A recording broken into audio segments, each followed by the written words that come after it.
Student, welcome to Jamia entrance Adda. एक बार हम फिर से आ चुके हैं आपके सामने 50 मोस्ट इम्पॉर्टेंट क्वेश्चंस की सीरीज लेकर के, जो रिलेवेंट हैं जामिया के और एएमयू के एंड अदर यूनिवर्सिटीज़ के बीए, बीए ऑनर्स और B honours economics, BEd, MBA से रिलेटेड। ओके, तो अभी तक हमने 100 क्वेश्चन डिस्कस कर लिए थे और हम यहाँ से 101 यानी कि 101 क्वेश्चन से अपनी सीरीज को स्टार्ट करेंगे।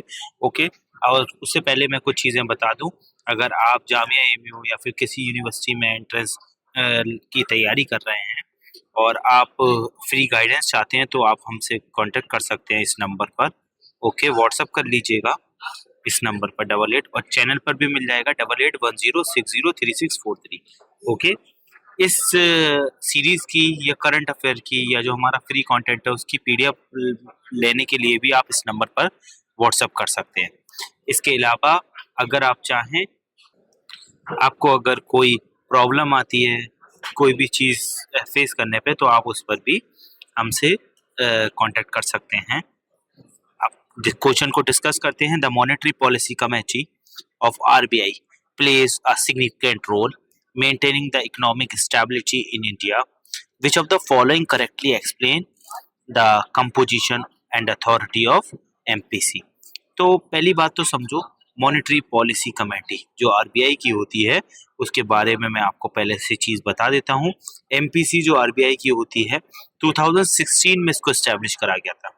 ये 6 मेंबर की स्टैचुरी एक कमेटी होती है रिजर्व बैंक ऑफ इंडिया की, जो 2016 में इसको एस्टेब्लिश करा था by the recommendation of Urjit Patel committee. तब उर्जित पटेल जो थे आरबीआई के गवर्नर थे, जिनके टाइम पर डिमोनेटाइजेशन हुआ था। ओके, याद रखिएगा। द मेन गोल, इसका मेन गोल होता है इन्फ्लेशन को कंट्रोल करना। इन्फ्लेशन यानी कि महंगाई जो भी हो रही है उसको कंट्रोल करना। ओके, और इकोनॉमिक ग्रोथ को सपोर्ट करना। अब ये कैसे करता है इन्फ्लेशन को? तो ये बेंचमार्क डिसाइड करता है, यानी कि इंटरेस्ट रेट डिसाइड करता है, रेपो रेट और रिवर्स रेपो रेट का। ओके, इन्फ्लेशन किस कंडीशन में बोला जाए अगर इन्फ्लेशन रहता है? क्या इन्फ्लेशन आप पूछेंगे, आपका होना चाहिए सर क्वेश्चन के एक बात बताइए सर कि इन्फ्लेशन अच्छा होता है या बुरा? देखो, इन्फ्लेशन एक अगर पर्टिकुलर रेंज में है ना तो इन्फ्लेशन अच्छा है, ये ठीक है। और अगर इन्फ्लेशन बहुत ज्यादा हो गया है, उससे ज्यादा, तो इन्फ्लेशन खराब है। तो उस आरबीआई की जो एमपीसी है, इसने इन्फ्लेशन की एक रेंज डिसाइड करी है। वैसे तो 4% इन्फ्लेशन रहना चाहिए, प्लस माइनस 2 भी हो जाए तो कोई दिक्कत नहीं है, यानी कि 2 to 6% तक होना चाहिए। ओके, अब इसमें टोटल 6 मेंबर होते हैं। 3 मेंबर आरबीआई से होते हैं और 3 गवर्नमेंट ऑफ इंडिया के होते हैं, ठीक है।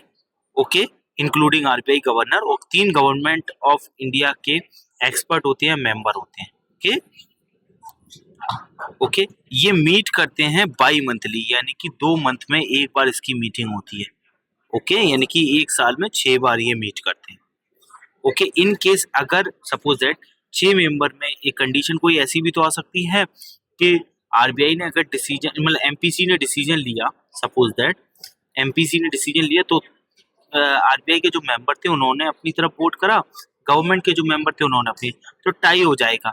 अगर कोई डिसीजन टाई होता है, ठीक है, तो every member have one vote. In case tie, RBI governor has casting vote to make final decision. तो आरबीआई गवर्नर के पास पावर होती है कि वो डिसीजन को ले सके। क्या काम करते हैं? ये रेपो रेट पर काम करेंगे, रिवर्स रेपो रेट पर काम करेंगे, ये सीआरआर को डिसाइड करेंगे, ये एसएलआर को डिसाइड करेंगे। Sir, what is repo rate and what is reverse repo rate, as well as what is CRR and as well as SLR, क्या होता है सर? ये आइए बात करते हैं।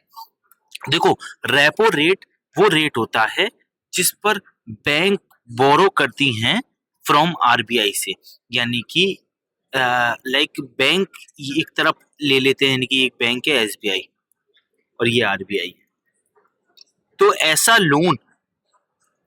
लोन जिसको बैंक लेती है आरबीआई से उसको रेपो रेट कहते हैं। और रिवर्स रेपो रेट, आरबीआई भी बेटा लोन लेती है बैंकों से, इसको रिवर्स रेपो रेट कहते हैं। ओके, बस इतना समझ लीजिए। ओके, और बैंक को इस पर इंटरेस्ट मिलता है। अब हम इसको बताएंगे आपको, ठीक है।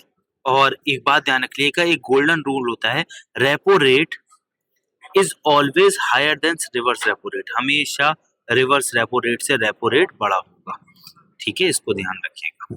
ओके, ये गोल्डन रूल होता है। अब ऊपर वाला आई होप आप क्वेश्चन सॉल्व कर लेंगे। ओके, बीच में मैं एक चीज बता देता हूं, अभी आपको एक क्वेश्चन सॉल्व करा के। तो अब मेन काम क्या होता है, अब इसके बारे में एमपीसी के बारे में बताना। जाहिर सी बात है, इट कंसिस्ट 7 मेंबर, बिल्कुल गलत बात है सर, 7 मेंबर तो है ही नहीं। अभी आपने बताया उसमें 6 मेंबर होते हैं और उसको लीड कर रहा होता है आरबीआई का governor. It consist 6 member headed by RBI who has the casting vote in case a tie. Okay, तो आप कहेंगे यस सर, बिल्कुल सही बात है, ऑप्शन बी। बाकी आगे का हमें कुछ पढ़ने की भी जरूरत नहीं है। ओके, लास्ट वीडियो हमने बनाई थी, आप लोग याद रखिएगा। मैं ये वीडियो तभी कंटिन्यू करूंगा जब आपका एक अच्छा रिस्पॉन्स मिलेगा, जस्ट बिकॉज हमारे पास इतना टाइम नहीं होता कि हम आपके लिए फ्री सेशन ला पाए। तो आपकी ये रिस्पॉन्सिबिलिटी बनती है इस सेशन को लाइक करना, जितने क्वेश्चन मैं करूं उसके आंसर देना। ओके, अपना आंसर कमेंट में भर दीजिए। लास्ट जो वीडियो की विनर अगेन सुमैया फातिमा रही हैं, बहुत अच्छी लड़की है ये। ओके, इसके बारे में मतलब लाइक बहुत अच्छी लड़की है, हर क्वेश्चन का आंसर देती है और इसको एक इनफ नॉलेज है। ओके, चलिए आगे चलते हैं। ओके, कमेंट को सेशन को शेयर जरूर करिए, लाइक, चैनल को सब्सक्राइब और कमेंट आपको जरूर करना है। बहुत अलग मतलब लाइक बहुत मेहनत लगती है सब बनाने में कंटेंट। आप कंपैरिजन भी कर सकते हैं कहीं से। सीआरआर के बारे में बात करते हैं, तो सीआरआर क्या होता है बेटा, ये वो अच्छा, इससे आगे क्वेश्चन आएंगे, टॉपिक में डिस्कस जरूर कर रहा हूँ आपकी हेल्प करने के लिए, इससे क्वेश्चन लगे हुए हैं आगे। सीआरआर क्या होता है, the cash reserve ratio, the percentage of money bank must deposit with RBI cash और अन जीरो इंटरेस्ट। यानी कि सपोज दैट आपने 100 रुपीज बैंक में डिपॉजिट करा, ऐसा नहीं है बैंक सारा का सारा लोन में दे देगा और अर्निंग करने लगेगा, नहीं, उसको उसमें से कुछ पैसा कैश की फॉर्म में आरबीआई के पास रखना पड़ेगा, लेकिन आरबीआई इसका कोई इंटरेस्ट नहीं देगा उसको। That is the cash reserve ratio. और एसएलआर क्या होता है, इसकी फुल फॉर्म होती है statutory liquidity ratio, the percentage of money bank must keep the themself in liquid asset. यानी कि ये वो लाइक पर्टिकुलर मनी जो जितनी डिपॉजिट करी है उसका कुछ हिस्सा बैंक को अपने पास रखना होता है, या वो कैश की फॉर्म में रख ले, या गोल्ड की फॉर्म में रख ले, या बॉन्ड की फॉर्म में, और इस पर वो इंटरेस्ट भी अर्न करता है। ओके, इसको आप ध्यान रखना।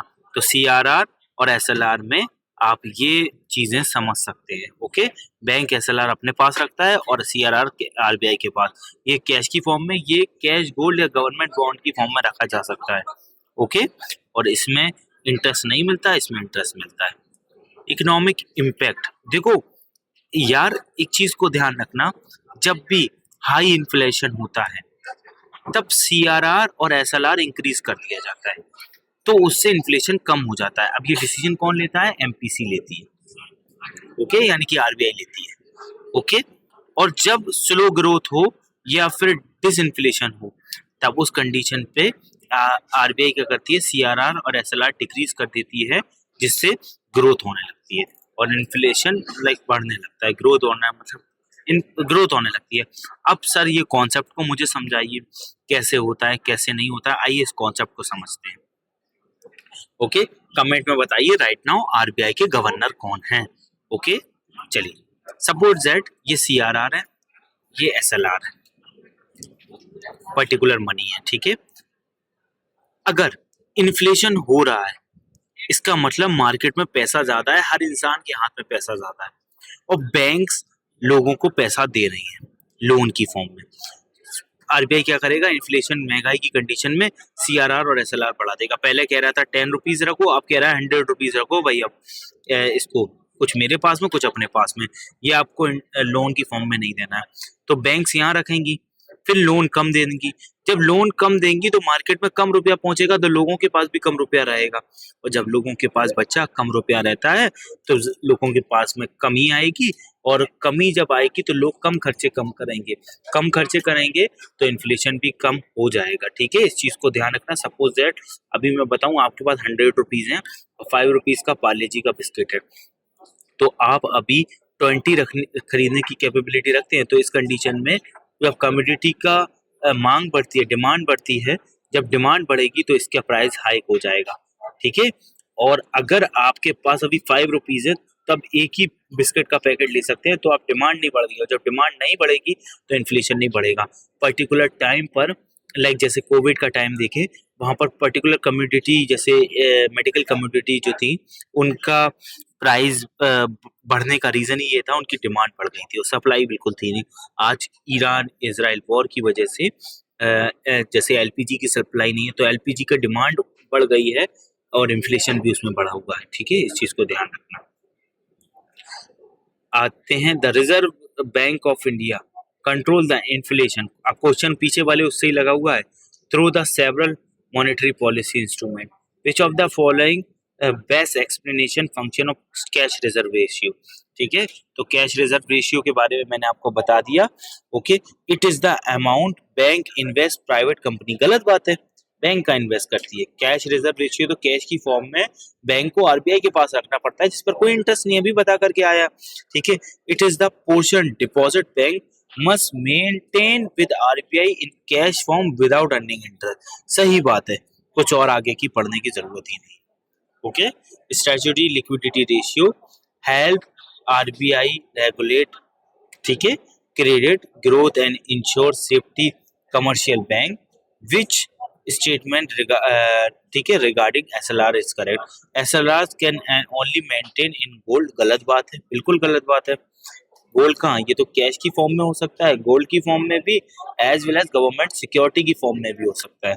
SLR sorry bank can earn no interest on assets maintain on SLR. SLR पे तो इंटरेस्ट मिलता है ना बच्चों, ये भी गलत हो गया। SLR can maintain in cash gold and government security. बिल्कुल सही बात है, आगे का कुछ पढ़ने की जरूरत नहीं है। When the reserve bank of India increase the repo rate, ठीक है, what is most likely affected commercial bank and the economy. तो देखो, जब भी reverse like reserve bank of India जो रेपो रेट को इंक्रीज करता है, रेपो रेट क्या होता है मैं अभी बता कर आया आप लोगों को बच्चों। रेपो रेट वो लाइक रेपो रेट वो बैंक रेट होता है जिस पर बैंक मनी को बोरो करती हैं आरबीआई से और इंटरेस्ट पे करती हैं। तो एक बात बताओ, अगर रेपो रेट बढ़ा दे, अगर repo rate reserve bank of India बढ़ा दे, पहले एक लोन मिल रहा था 10% इंटरेस्ट पर आरबीआई से, लेकिन अब मिल रहा है वही लोन 20% इंटरेस्ट पर, यानी कि 20 रुपीज पे करना। तो बैंक्स कम लोन लेंगी, और अगर कम लोन लेंगी तो आगे कम लोन देंगी भी। ठीक है, आगे लोगों को कम लोन देगी, जिससे मार्केट में कम पैसा पहुंचेगा। कम पैसा पहुंचेगा तो मार्केट में आप इन्फ्लेशन कम देखने को मिलेगा, यानी कि मनी सप्लाई को मार्केट में कंट्रोल करने के लिए ये कदम उठाया जाता है। आइए देखते हैं, लोन बिकम चीपर। क्या लोन चीपर हो जाएंगे? नहीं भाई, बिल्कुल गलत बात है। Commercial bank borrow more from RBI due to lower cost. नहीं भाई, कॉस्ट तो बढ़ गई ना, अब कम लाइक कॉस्ट तो बढ़ गई ना, तो बैंक कहाँ से ज्यादा कर लेंगी। Borrowing become expensive, reducing lending and controlling inflation. बिल्कुल सही बात है। ओके ओके, चलिए अब कुछ क्वेश्चंस भी अभी मैं आपको दूंगा, उनके आंसर्स आपको करना है। और एक बात बताइए मेरे को, सब लोग कमेंट में, जितने लोग देख रहे हैं, क्वेश्चंस का लेवल कैसा लग रहा है आपको? ठीक है, बताइए। Reverse repo rate is an important tool use to RBI. बिल्कुल सेम रेपो रेट की तरह ही है, ये वो इंस्ट्रूमेंट है जिस पर आरबीआई बैंक से लोन बाई करती है। अब आरबीआई बैंक से लोन कैसे बाई करेगी? वो कहेगी कि मुझे पहले आप 10% पे इंटरेस्ट दे रहे थे, आरबीआई कहेगी अब 20% पे दे दीजिए। तो बैंक कहेंगे यार लोगों को देने से अच्छा है हम आरबीआई को दे दें, हमें ज्यादा अर्निंग हो रही है यहाँ से। ओके, कॉन्सेप्ट समझ गए। RBI to absorb excess liquidity, यानी कि पर्पस क्या होता है, मार्केट में जो ज्यादा पैसा है उसको एब्जॉर्ब करने का काम करता है। The banking system which is following correctly defines the reverse repo rate. ठीक है, the rate which is commercial bank borrow from RBI. गलत बात है, इसमें तो आरबीआई बोरो कर रहा है ना कमर्शियल बैंक से। The rate which RBI borrow money from commercial bank. क्या इसमें आरबीआई बोरो करता है कमर्शियल बैंक से? बिल्कुल सही बात है, so option B is the right answer. Okay, खत्म बात हो गया। The National Payment Corporation of India (NPCI) has transferred digital transaction in India. Which of the following best describe about NPCI? देखो सिंपल समझो, आप जितना भी यूपीआई के थ्रू एंड अदर जो भी डिजिटल ट्रांजैक्शन करते हैं उसके लिए एक एजेंसी रिस्पॉन्सिबल है, इसका नाम है NPCI, that is national payment corporation of India. Okay, इसको आप ध्यान रखिएगा। कमेंट में मेरे को ये बताइए एनपीसीआई के इस टाइम पर चेयरपर्सन कौन है, एनपीसीआई का हेडक्वार्टर कहाँ है ये भी आपको बताना है। Is that clear? इस चीज को आप ध्यान रखिएगा। आगे चलते हैं बच्चों। तो एनपीसीआई के बारे में बताना है, it is regulate international trade agreement. गलत बात है, बिल्कुल गलत बात है यार, कहाँ से हो जाएगा इंटरनेशनल ट्रेड से, क्या लेना देना है इसका। It's operate retail payment and settlement system in India. ठीक है, it function as private foreign bank. नहीं भाई, बैंक कहाँ से, ये बैंक नहीं है। इट कंट्रोल स्टॉक एक्सचेंज, नहीं बात है। ये पेमेंट को, रिटेल पेमेंट, जो डिजिटल रिटेल पेमेंट होता है ना, उसको ये कंट्रोल करने का काम करता है। अब एनपीसीआई और किस किस चीज को देखता है, टाइप्स ऑफ पेमेंट समझ लो, आगे इससे क्वेश्चन लगे हैं।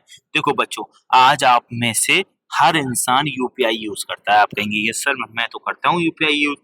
ठीक है, तो आज आप में से हर इंसान जब यूपीआई यूज करता है तो एक बात बताओ मेरे को, क्या यूपीआई से आप कितने का भी पेमेंट कर सकते हो? आप कहेंगे नहीं सर, 1 रुपए से कम। आईएमपीएस लिखा होता है यूपीआई के नीचे, कभी भी देखना आईएमपीएस लिखा होता है। आईएमपीएस की फुल फॉर्म बताइए मेरे को, आरटीजीएस की फुल फॉर्म बताइए कमेंट में। पूरा कमेंट सेक्शन भर देना है पूरी तरीके से, ठीक है, और सेशन को लाइक जरूर करना है। आपके आगे आने वाली वीडियो के लिए अच्छा होगा, हम उतनी ही मेहनत करेंगे और अच्छा कंटेंट प्रोवाइड करेंगे। एनईएफटी की फुल फॉर्म देना है आपको, ठीक है। आप कहेंगे सर कि नहीं सर, हम 1 रुपए से कम उसमें नहीं लाइक ट्रांजेक्शन कर सकते, तो बिल्कुल सही बात है। मिनिमम आप यूपीआई से 1 रुपीज का ट्रांजेक्शन कर सकते हो, लेकिन ज्यादा से ज्यादा आप ट्रांजेक्शन 2 लाख का कर सकते हो, इससे ज्यादा नहीं कर सकते हो। यूपीआई हमेशा ऑनलाइन होता है, कभी ये बैंक में जाके ऑफलाइन नहीं होता है। ठीक है, उसी टाइम, जिस टाइम आप पेमेंट करते हो सर, उसी टाइम हो जाता है, रियल टाइम में होता है। ठीक है, बस इतना सा आपको ध्यान रखना है। लेकिन जब बात आती है बच्चों कि सर मुझे 2 लाख से ज्यादा का पेमेंट करना है और अगर मैं मोबाइल नहीं यूज करता हूं तो फिर मैं क्या करूं, तब बच्चा आप क्या करो, आप एनईएफटी कर दो। एनईएफटी कर दो, मिनिमम 1 रुपीज का भी कर सकते हो, और ये ऑनलाइन भी कर सकते हो आप मोबाइल से, और ऑफलाइन भी कर सकते हो किसी बैंक में जाकर के। ठीक है, नो लिमिट, कोई लिमिट नहीं है, कितना भी पैसा ट्रांसफर कर सकते हो। ठीक है, हाफ एन आवर बेसिकली इसमें टाइम लगता है, लेकिन ये हो जाता है half an hour, 1 hour, 2 hour में हो जाता है, कोई चार्जेस नहीं। लेकिन सवाल ये है सर, हाफ एन आवर मुझे उसी टाइम करना हो तो बेटा आरटीजीएस कर दो। लेकिन आरटीजीएस में एक ड्रॉबैक है, यहाँ मिनिमम आपको 2 लाख का करना पड़ेगा, मैक्सिमम कुछ भी नहीं है। ऑनलाइन ऑफलाइन दोनों कर सकते हो, उसी टाइम हो जाएगा और नो चार्जेस लगेंगे। ठीक है, कई सारे तरीके होते हैं इसको करने के। ओके, अब मैंने तीनों टाइप के ऑनलाइन ऑफलाइन ट्रांजेक्शन बता दिए आपको। ठीक है, कभी आप कमेंट में बताइए कि आपने एनईएफटी, आरटीजीएस और आईएमपीएस का फायदा उठाया है या नहीं। जिसके भी ज्यादा कमेंट वीडियो में आएंगे तो मैं उसका नाम अनाउंस करूंगा as a winner next video में। याद रखना बच्चों, ये सिर्फ कमेंट नहीं है, ये आपके एग्जाम की तैयारी है जो आप लाइक कर रहे हैं, क्योंकि सारे क्वेश्चंस लगा पाना नेक्स्ट टू इम्पॉसिबल होता है एक ही वीडियो में, तो इसलिए मैं क्वेश्चंस देता रहता हूँ। विच among the following electronic magnetic system, ठीक है, immediate interbank fund transfer 24/7 basis, ठीक है, बेसिस इंक्लूडिंग हॉलीडेज। तो हॉलीडेज एसडीआर तो बिल्कुल नहीं है इसमें, ये तो एनईएफटी होगा या आरटीजीएस होगा या फिर एनईएफटी या आरटीजीएस या फिर आईएमपीएस। तो इसका राइट आंसर बच्चों क्या होगा, देखो इसका राइट आंसर निकालने के लिए, देखो आरटीजीएस और एनईएफटी बैंक में भी जाकर आप कर सकते हो, लेकिन ये 24/7 इंक्लूडिंग हॉलीडेज की बात कर रहा है। ओके, इसको ध्यान रखना। तो बैंक तो बंद रहती है हॉलीडेज पर, तो आप आरटीजीएस और एनईएफटी करने में दिक्कत आ सकती है, क्योंकि ऑफलाइन का भी कॉन्सेप्ट है इसमें। ठीक है, ऑनलाइन भी हो जाती है लेकिन प्रॉपर नहीं है। तो आईएमपीसी इज द बेस्ट एग्जांपल। आईएमपीसी आप कभी भी कहीं से भी कर सकते हो। आरटीजीएस के बारे में पूछ रहा है, real time gross settlement, difference from the NEFT, because RTGS NEFT से एक ही बेस पर डिफरेंस रखता है। सिंपल सी बात है, सेटलमेंट ट्रांजैक्शन आरटीजीएस में रियल टाइम होता है। ओके, आरटीजीएस में क्या हो रहा है, सेटलमेंट रियल टाइम होता है। Okay, de-dollarization has become an important issue in international economics. What does the term of de-dollarization? What is the de-dollarization? आइए बात करते हैं क्या होता है कॉन्सेप्ट। देखो, पूरे वर्ल्ड की डिपेंडेंसी है डॉलर पे, आप सब जानते हैं। हमें कुछ भी, अभी हम आईएमएफ के बारे में जिक्र करेंगे तो उसका एक एसडीआर होता है, उसके बारे में भी जिक्र करेंगे। हमें कुछ भी परचेज करना हो तो पर्टिकुलर करेंसी या पर्टिकुलर लाइक मोड में ही हम कुछ भी परचेज कर सकते हैं इंटरनेशनल ट्रेड में, ठीक है। इस चीज को ध्यान रखना। अब अमेरिका का जो डॉलर है, यूएसए का जो डॉलर है, उस पर पूरा वर्ल्ड टिका हुआ है। लेकिन अब एक डी डॉलर है, इसकी वजह से अमेरिका क्या करता है, जो उसका नेशनल इंटरेस्ट है उसको लेकर चलता है। ईरान इजराइल वॉर में भी आपने देखा ये चीज हुई है। ओके, इजराइल वॉर में भी ये चीज हुई है, इस चीज को आप ध्यान रखना। अमेरिका डी डॉलराइज मतलब डॉलराइजेशन की वजह से अपने नेशनल इंटरेस्ट को बनाता है। तो अब कंट्रीज ने क्या किया है, अब कंट्रीज ने, जैसे सपोज दैट इंडिया को ईरान से कुछ परचेज करना हो तो इंडिया डॉलर में पेमेंट नहीं करता है, ईरान को इंडिया उनकी करेंसी में पेमेंट करता है या फिर रुपीज में पेमेंट कर देगा। और ईरान को इंडिया से कुछ परचेज करना हो तो ईरान इंडिया को उनकी करेंसी में ही पेमेंट कर देगा। ओके, लाइक सपोज दैट मैं फिर से एक चीज बताता हूँ, मैं रशिया का, क्योंकि रशिया का ही मैंने टॉपिक लगाया, रशिया का एग्जांपल लेकर बताता हूँ। अभी रशिया से हम क्रूड ऑयल ले रहे हैं, ठीक है, ईरान इजराइल वॉर की वजह से। ये रशिया है, ये इंडिया है। तो क्या होगा, यहाँ पर हम रशिया को रुपीज में पेमेंट कर देंगे और रशिया हमें रूबल में पेमेंट कर देगा। फिर जब भी हमें कोई चीज चाहिए होगी तो हम रशिया को रूबल वापस कर देंगे और रशिया में रुपीज वापस कर देगा। तो अपनी करेंसी में पेमेंट करना, that is the concept of dedollarization. अब इसका मतलब क्या है समझो, मैंने कॉन्सेप्ट बता दिया। अब इसका राइट आंसर क्या होगा, एडॉप्टेशन, ठीक है, sorry, adoption of US dollar global reserve currency. नहीं बार एडॉप्शन नहीं है ये तो उससे हटना हो गया एक तरह से। Reduction in the use of US dollar in trade and reserve. सही बात है, यूएस डॉलर का जो ट्रेड एंड रिजर्व में जो यूज है उसको कम करना, option B is the right answer. Okay, अच्छा, ये होता कैसे, डी डॉलराइजेशन का कॉन्सेप्ट काम कैसे करता है? ये काम करता है वोस्त्रो एंड नोस्त्रो अकाउंट से, that is the nostro account and that is vostro account. क्या होता है वोस्त्रो और नोस्त्रो अकाउंट? तो simple, nostro account our bank account in a foreign country, ठीक है। बस हमारी बैंक, सपोज दैट एसबीआई है ना, एसबीआई है, इसका अकाउंट रशिया की किसी बैंक में होगा और रशिया की बैंक का अकाउंट इंडिया की किसी बैंक में होगा, एसबीआई में होगा, ठीक है, सपोज दैट। तो वो वहां से हमारे बैंक के अपने अकाउंट में डाल देगा पैसा और हम उसके अकाउंट में, that is the vostro as well as nostro account. जैसे nostro account SBI account in rouble with bank in Moscow, और vostro account a foreign bank account in our country held in Indian rupees.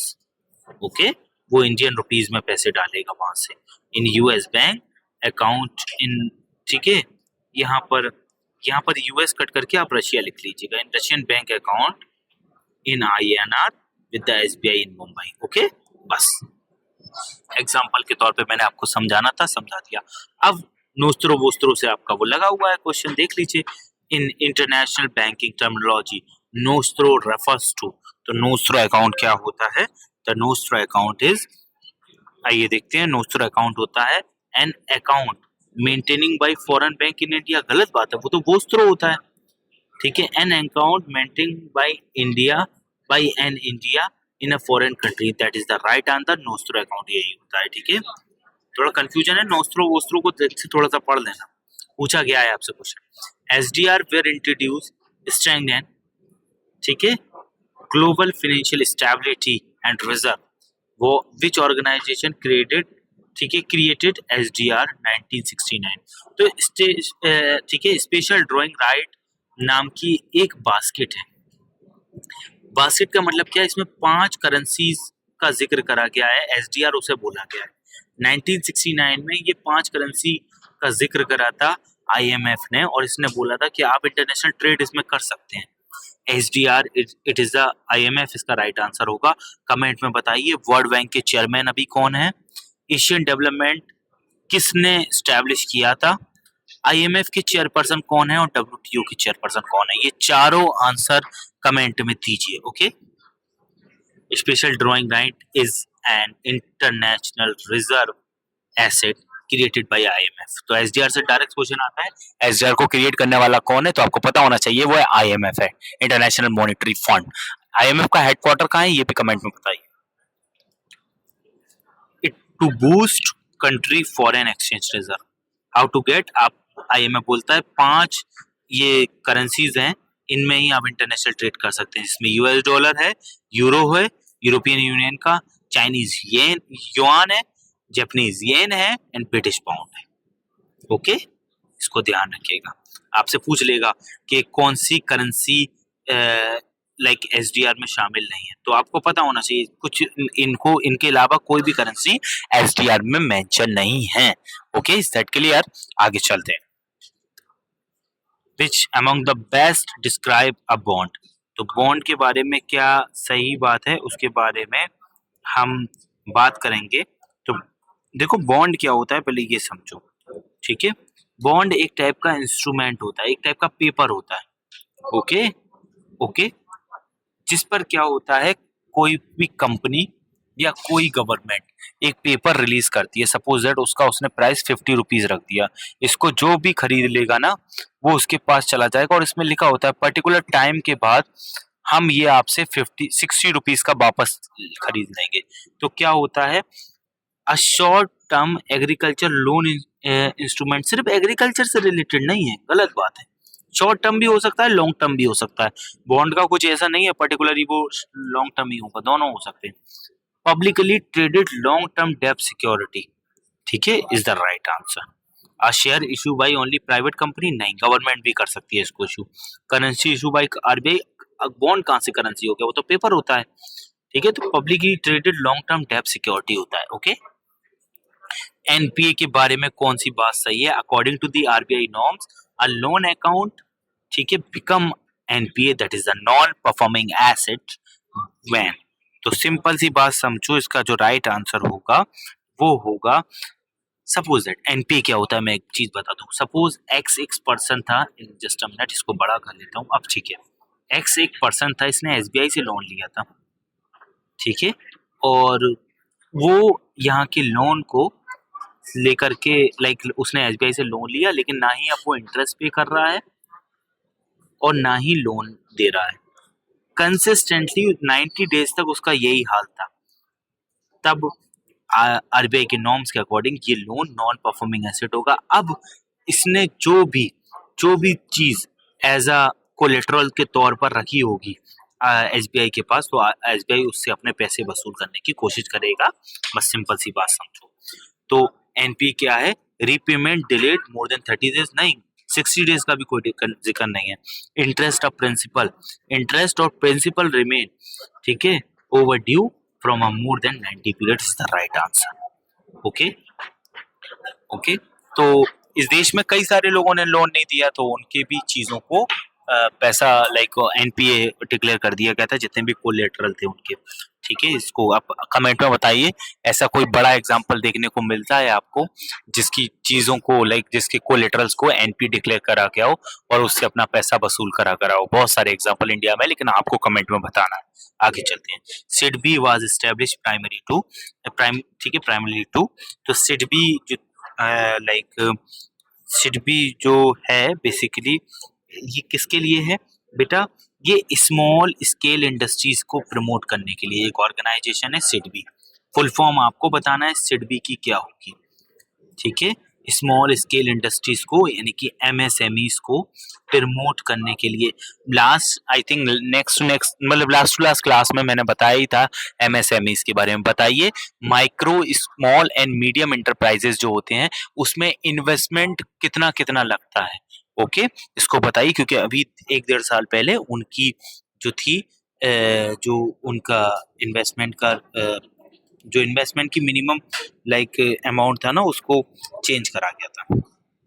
Which among the following is correctly match institution with headquarter, बताइए इसमें से कौन सा match करता है। तो basically SIDBI का हेडक्वार्टर लखनऊ में है, ओके, मुंबई में नहीं है। नबार्ड का चेन्नई में है, नहीं है, सॉरी, ओके। एक्सिम बैंक का कोलकाता में नहीं है। इन दोनों का आपको बताना है, नबार्ड का बताना है और एक्सिम बैंक का बताना है कहाँ है headquarter, okay. NABARD was establish N apex institute, NABARD के बारे में बता देता हूँ। इसकी फुल फॉर्म होती है नबार्ड की, नेशनल एग्रीकल्चर, ठीक है, रूरल डेवलपमेंट से रिलेटेड ऑर्गेनाइजेशन है। रूरल क्रेडिट पे काम करता है, मैंने ऑलरेडी आपको बताया था, ठीक है। अर्बन इंफ्रास्ट्रक्चर से इसका कोई लेना देना नहीं है, इंडस्ट्री एक्सपोर्ट से कोई लेना देना नहीं है, एग्रीकल्चर एंड रूरल डेवलपमेंट पे काम करता है, और एपेक्स इंस्टीट्यूट एंड नबार्ड, ठीक है। एक तरफ से पैसा प्रोवाइड करता है, मैंने लास्ट क्लास में भी बताया था इसके बारे में। नबार्ड किस पर काम करेगा, फिर से आ गया, क्रेडिट फंक्शन पे काम करता है, मैंने बता दिया। क्रेडिट यानी कि लोन, लाइक इसकी जो, ओके, ठीक है, क्रेडिट फंक्शन पे काम करता है।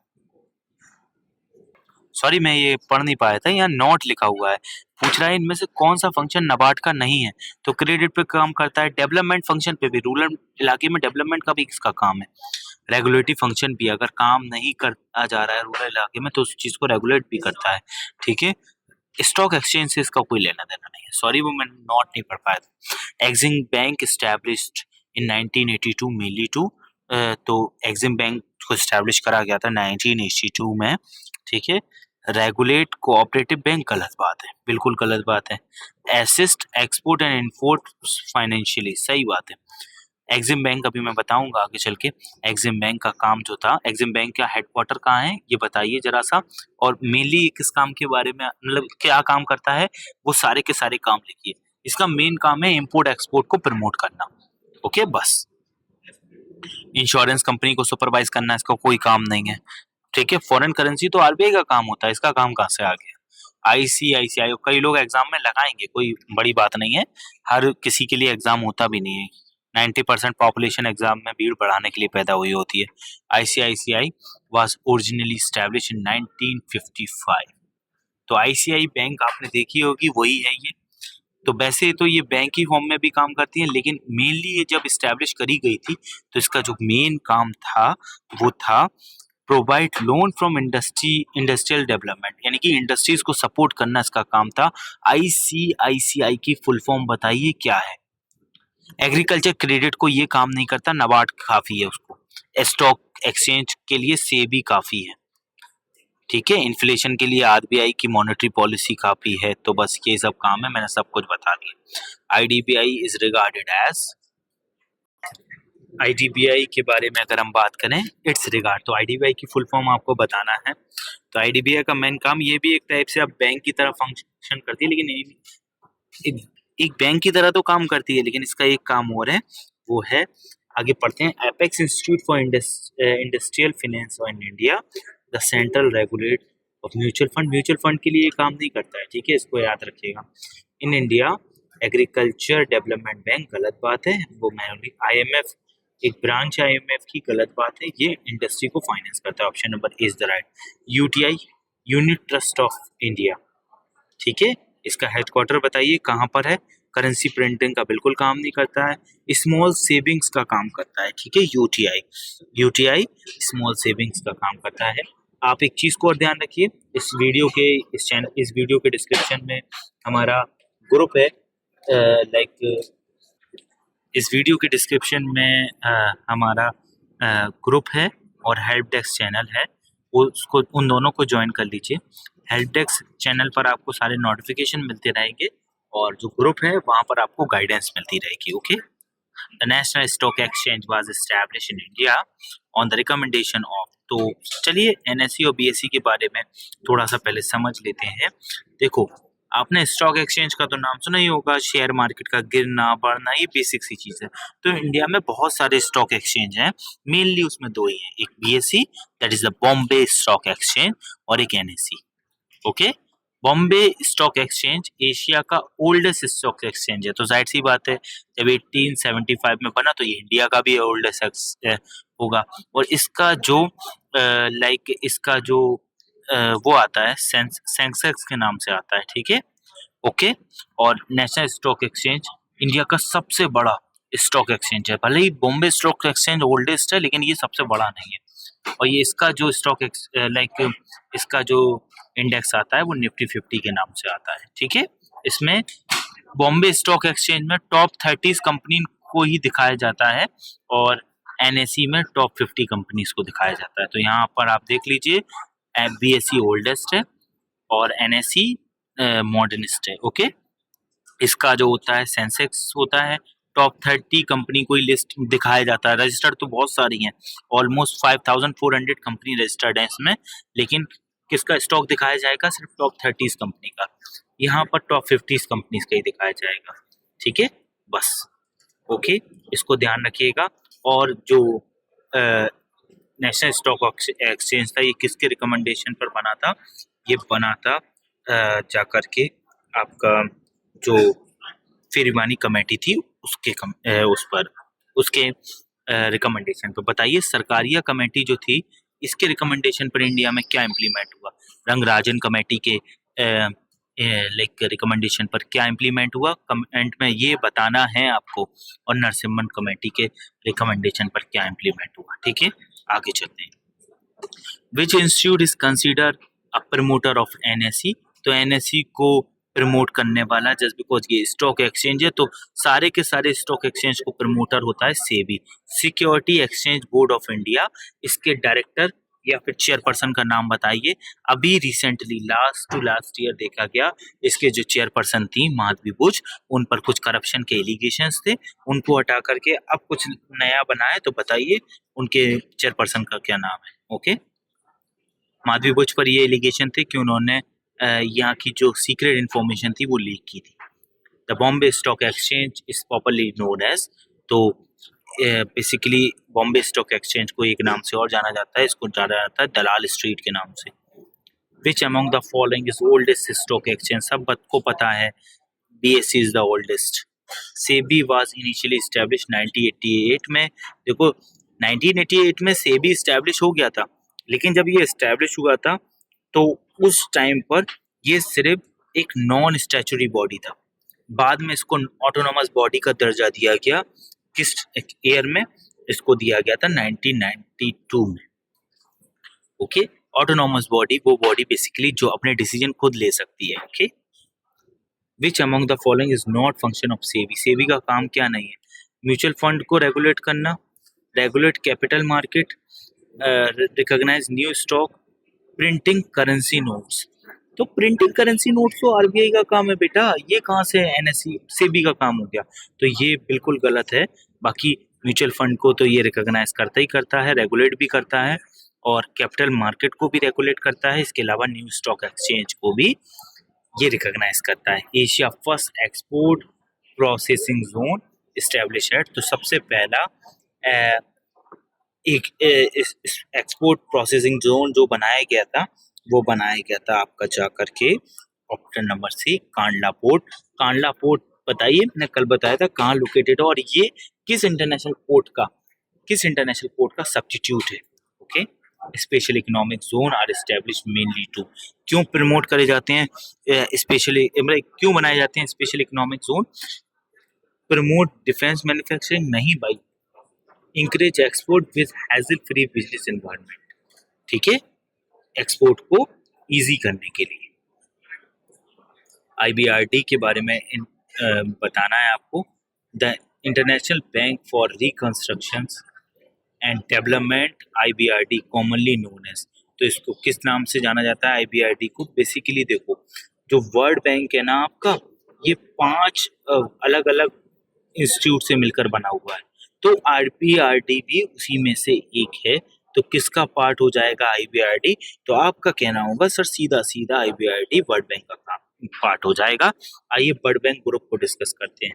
ये बनता है आपका IBRD, international bank for reconstruction and development. ये बनता है IDA, international development association. IFC से भी इसमें अकाउंट होता है, international finance corporation, multilateral investment guarantee agency MIGA, और ये है ICSID, ठीक है, इसको आप देख लीजिएगा। इन ऑर्गेनाइजेशन से मिलकर बनता है। मेन पर्पस क्या है, काम ये सारे किस पर मिलकर करते हैं, to end extreme poverty, poverty को रिड्यूस करने में काम करेगी वर्ल्ड बैंक, ठीक है। एंड इंटरनेशनल, पहले वर्ल्ड बैंक के बारे में समझ लो, वर्ल्ड बैंक क्या है। ये सारे ऑर्गेनाइजेशन इसके अंडर आते हैं और ये सब भी इन्हीं चीजों पे काम करते हैं। An international financial institution that provide long term financial loan, grant and technical help for developing nations and as well as poor nation.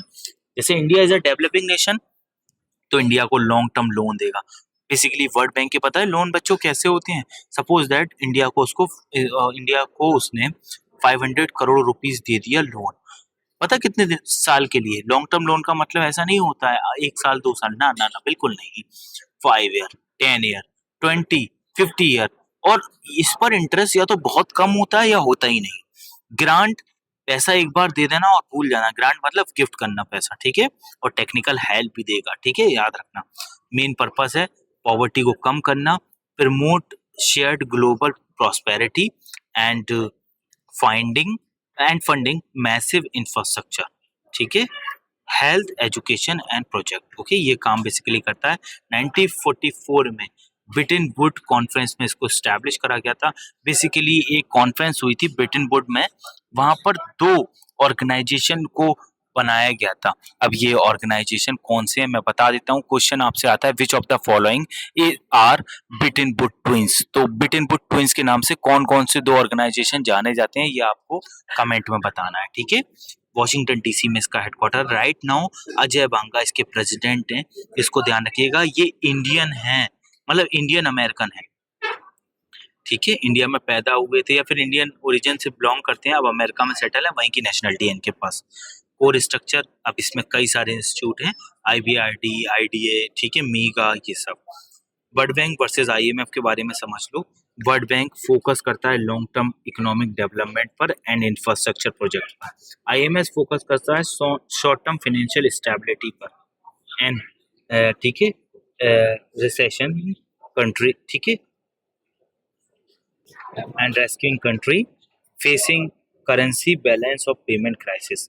यानी कि सिंपल समझो, वर्ल्ड बैंक का काम होगा लॉन्ग टर्म डेवलपमेंट करना, बहुत लंबे लंबे प्लान बनाता है, लोन भी देता है, सब कुछ। बट IMF ये काम नहीं करता। IMF का काम होता है कोई भी करंट जो भी कंट्री है ना, वो फाइनेंशियल स्टेबिलिटी में रहे अपनी, okay. Balance of payment crisis ना है। जैसे इंडिया में आ रहा था BOP 1991 से पहले, तो हमारे लेजेंड प्राइम मिनिस्टर जो गुजर चुके हैं, डॉक्टर मनमोहन सिंह, वो LPG रिफॉर्म लेकर आए थे, ठीक है। राव मनमोहन मॉडल के नाम से भी जाना जाता था इनको, ठीक है। याद रखना, LPG that is the liberalisation, privatisation and globalisation, जिसने इंडिया की जो डेवलपमेंट ग्रोथ थी वो डायरेक्ट 7% तक पहुंचा दी थी, ठीक है। डबल डिजिट GDP ग्रोथ हमने अचीव करी थी, तो यार जबरदस्त है। IMF, IBRD together. IBRD जब जब जिक्र कराता है तो वर्ल्ड बैंक समझना, कॉमनली रेफर्स टू। तो अभी जो आंसर मैंने आपसे पूछा था उसका यहीं पर है, ब्रिटेन वुड ट्विंस के नाम से जाना जाता है। The world bank establish on the recommendation of, तो ये ब्रिटेन वुड कॉन्फ्रेंस में रिकमेंडेशन पे बनाया गया था। Which among the following institutions provide long term loans, ठीक है, तो ये प्रोवाइड करता है वर्ल्ड बैंक, बहुत, ठीक है। IDI का मेन काम क्या है, IDA का सॉफ्ट लोन विंडो है वर्ल्ड बैंक की, ठीक है। ये मिलिट्री एक्सपेंडिचर पर फाइनेंस करता है, नहीं भाई, मिलिट्री एक्सपेंडिचर का थोड़ी ना कोई लेना देना है वर्ल्ड बैंक से। मिलिट्री तो लाइक अपना, वो उसका लेना देना नहीं। वर्ल्ड बैंक का मेनली काम है डेवलपमेंट करना, okay. Provide interest free long term loan, सही बात है, interest free long term loan ये प्रोवाइड करता है या फिर बहुत कम इंटरेस्ट लेता है, okay. International financial corporation IFC mainly provide. IFC का क्या काम होता है वर्ल्ड बैंक में, तो IFC क्या काम करता है यहाँ पर, IFC loan for governments only, नहीं, लोन टू गवर्नमेंट्स ओनली नहीं, गवर्नमेंट को नहीं देता है, loan to private sector without government guarantee, okay. जो मैंने 5 ऑर्गेनाइजेशन बताए ना, वो वर्ल्ड बैंक के अंदर काम करता है। IFC, ठीक है, IBRD, इनके अलग अलग काम है। जैसे अपना IDA loan like interest free loan देगा ऐसे ही आईएफसी जो प्राइवेट सेक्टर होगा ना उसको लोन देगा। सपोज दैट गौतम अडानी को या फिर मुकेश अंबानी को लोन चाहिए रिलायंस को ऑपरेशन के लिए, ठीक है, तो रिलायंस ऑपरेशन के लिए लोन चाहिए, लेकिन गवर्नमेंट ऑफ इंडिया लोन नहीं दे रही है, कोई बैंक इंडिया की लोन नहीं दे पा रही है उनको, तो वो डायरेक्ट आईएफसी से ले सकते हैं और इसमें गवर्नमेंट गारंटी की भी कोई जरूरत नहीं होती है। MIGA was establish in mainly to, तो मीगा बेसिकली एस्टेब्लिश क्यों करा गया, इसका मेन रीजन है मीगा का एस्टेब्लिश करने का, promote foreign direct investment in emerging economy, यानी कि emerging economy, India is a emerging economy, India भी डेवलप बना नहीं है, डेवलपिंग है। Pakistan is the emerging economy as well as China emerging economy है। वो कहते हैं चाइना वाले, लेकिन वो पूरी तरह डेवलप हो चुके हैं। अब वो वर्ल्ड बैंक का फायदा उठा रहे हैं, आईएमएफ का फायदा उठा रहे हैं, ठीक है, ये सब कह करके, ओके। और हम खुश हो जाते हैं, हमें थोड़ा सा भी डोनाल्ड ट्रंप ये कह दे कि हम एक डेवलप नेशन है, जबकि हम है नहीं, हमारे अंदर या तो डेवलपिंग नेशन जैसे कुछ कैरेक्टर हैं या पुअर नेशन जैसे हैं। सच्चाई तो ये, और हमें इस पर काम करना चाहिए फालतू में लोगों को सुनने की बजाय, ठीक है, ये मेरा अपना व्यू है। चलो, प्रमोट मीगा का क्या काम होता है, ये फॉरेन डायरेक्ट इन्वेस्टमेंट को लाइक एफडीआई को प्रमोट करता है इमर्जिंग इकोनॉमी में। अब जाहिर सी बात है, इंडिया जब एलपीजी नहीं आया था यहाँ पर, लिबरलाइजेशन प्राइवेटाइजेशन एंड ग्लोबलाइजेशन, तब तक यहाँ पर इतनी एमएनसीज को, मल्टीनेशनल कंपनीज नहीं दिखती थी। आप जो ज्यादातर चीजें खा रहे थे अपने इंडिया की बनी हुई खा रहे थे, सब कुछ कर रहे थे। अब आपको यहाँ पर कई सारी चीजें मिलेंगी, आपको an number of varieties drinks में मिल जाएगी, आपको an number of varieties like daily like beverages में मिल जाएगी, ओके। यहाँ एक तरफ अमूल है और दूसरी तरफ से नेस्ले भी अपने प्रोडक्ट बनाने, मिल्क प्रोडक्ट बनाने के लिए। तो एफडीआई कैसे आता है, जब किसी एक इमर्जिंग इकोनॉमी में कंट्रीज कंपनीज जाती हैं, तो ये मीगा का ही काम है। आईसीएसआईडी का मेनली क्या वर्क है, ओके, आईसीएसआईडी का मेनली वर्क होता है सेटलमेंट ऑफ इन्वेस्टमेंट डिस्प्यूट। जितने भी इन्वेस्टमेंट डिस्प्यूट होते हैं किसी भी कंट्री में, अब सपोज दैट किसी एमएनसी ने इंडिया में इन्वेस्ट कर दिया और उससे कोई डिस्प्यूट क्रिएट हो गया, तो आईसीएसआईडी उसको सेटल करेगा। IMF came into existence as a result of, तो ब्रिटेन वुड कॉन्फ्रेंस में इसकी रिकमेंडेशन दी गई थी। द हेडक्वार्टर ऑफ आईएमएफ कहाँ पर है, आईएमएफ का हेडक्वार्टर कितनी बार बताया जाए आपको, रटा होना चाहिए, ये पड़ता है वॉशिंगटन डीसी में। The main objective of IMF, simple सी काम बात है, promote international monetary cooperation, regulate military trade, गलत बात है, मैनेज ग्लोबल ऑयल प्रोडक्शन, गलत बात है, ऑयल से भी कोई लेना देना नहीं है इसका, कंट्रोल स्टॉक एक्सचेंज ग्लोबली, गलत बात है, मॉनेटरी कोऑपरेशन ये बिल्ड करता है, SDR is also properly known as. तो बेसिकली इसको आईएमएफ का ये इनिशिएटिव था, लेकिन इसको और किस नाम से जाना जाता है, इसको जिस नाम से जाना जाता है उसका नाम है paper, okay. Which among the following currency, ठीक है, इज इंक्लूड एसडीआर बास्केट, ठीक है, तो कौन सी करेंसी, इंडियन रुपीज बिल्कुल नहीं है, चाइनीज रेन भी, ठीक है, ये कोई करेंसी नहीं, पाकिस्तान रुपी भी नहीं है, ठीक है। तो क्या बोल रहा है, विच among the following currency is include in SDR basket, तो कौन सी करेंसी एसडीआर बास्केट में इंक्लूड होगी, चाइनीज ये करेंसी है, लेकिन ये इससे कंफ्यूज मत होना, इससे कंफ्यूज मत होना, ठीक है, ये युआन लिख लीजिए आप, थोड़ा सा गलत हो गया यहाँ पर, चाइनीज युआन है, ना सऊदी रियाल है इसमें, ना पाकिस्तानी रुपी है, ना इंडियन रुपी है, इसको ध्यान रखना। Which currency is the largest quota holder of IMF, जाहिर सी बात है, जो ज्यादा इन्वेस्टमेंट देगा, ज्यादा डोनेट करेगा आईएमएफ को, उसी का सबसे बड़ा कोटा होगा। तो जाहिर सी बात है, आपने एक ऑर्गेनाइजेशन बनाया और सबसे बड़े ट्रस्टी भी आप ही हो उसके, सबसे ज्यादा पैसा भी आप उसी को देते हो, तो आप ही उसमें सबसे ज्यादा वोटिंग पावर रखोगे ना।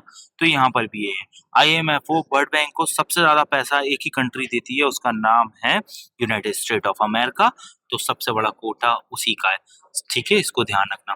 इन India finance minister act as a, ये इंडिया का फाइनेंस मिनिस्टर किसकी तरह काम करता है, क्या वो आरबीआई का गवर्नर होता है, बिल्कुल नहीं होता है, बहुत गंदी बात है, गलत बात है, चेयरमैन होता है सेबी का, नहीं भाई, नहीं भाई, एक्स ऑफिशियो गवर्नर होता है ये आरबीआई का। जब भी आरबीआई में रिप्रेजेंटेटिव की बात होगी, वहां पर बोलने की बात होगी, तो ये ही वहां पर रिप्रेजेंट करेगा इंडिया को, ये या इसके जरिए कोई अपॉइंट करा हुआ इंसान। 146 क्वेश्चन है, विच among the following institute regulate mutual fund, stock market India. तो स्टॉक मार्केट या म्यूचुअल फंड को रेगुलेट करने वाला एक ही इंस्टीट्यूट है, that is the SEBI, security exchange board of India. आगे देखते हैं, which among the following payment system has a minimum transfer limit of 2 lakh. तो किसकी ट्रांसफर लिमिट 2 लाख मिनिमम है?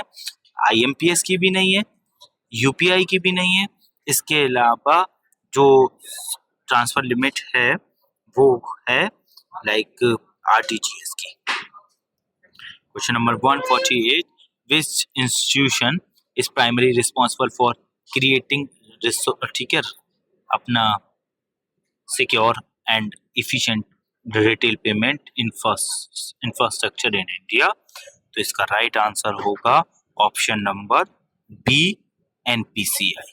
ओके, रिटेल पेमेंट के लिए इंडिया में, डिजिटली रिटेल पेमेंट के लिए यही रिस्पॉन्सिबल है। विच अमंग द फॉलोइंग करेक्टली, ठीक है, डिस्टिंग्विश सीआरआर फ्रॉम एसएलआर? क्या फर्क है CRR earn interest while SRR does not. SLR maintain only foreign currency, गलत बात है, गोल्ड में, ठीक है, और इसके अलावा कैश में और एक बॉन्ड में भी ये रखा जा सकता है। CRR maintain with RBI, SLR maintain by bank, ठीक है, देम सेल्फ इन लिक्विड। देखो अगर देखा जाए इसके लिए राइट आंसर जो है वो both CRR and SLR maintain outside, गलत बात है। CRR maintains while SRR does not, ये भी गलत बात है, बिल्कुल गलत बात है, लेकिन इसका right answer option number C होगा। Last question but not least, which among the following institution is directly associated with promoting small saving and mutual fund investment in India?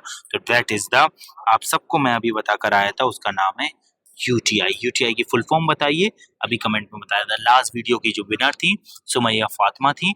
इस वीडियो की पीडीएफ चाहते हैं या अदर वीडियोस की PDF चाहते हैं तो आप हमसे, हमारे चैनल पर 2 नंबर है, 74 वाला भी एक नंबर है, दूसरा 8810603643 पर भी हमसे व्हाट्सअप कर सकते हैं, आप ले सकते हैं हमसे, किसी भी तरह की गाइडेंस भी ले सकते हैं आप। और अभी तक आपने चैनल को सब्सक्राइब नहीं करिए, कर लीजिए, कमेंट सेक्शन भर दीजिए, जरूर बताइए कि कंटेंट कैसा लग रहा है ताकि हम आगे और उस पर मेहनत कर सकें। दूसरी बात ये है, आप वीडियो के डिस्क्रिप्शन में जा करके हमारा हेल्प डेस्क है channel for notification as well as हमारा ग्रुप आप ज्वाइन कर सकते हैं for guidance. Thank you for watching.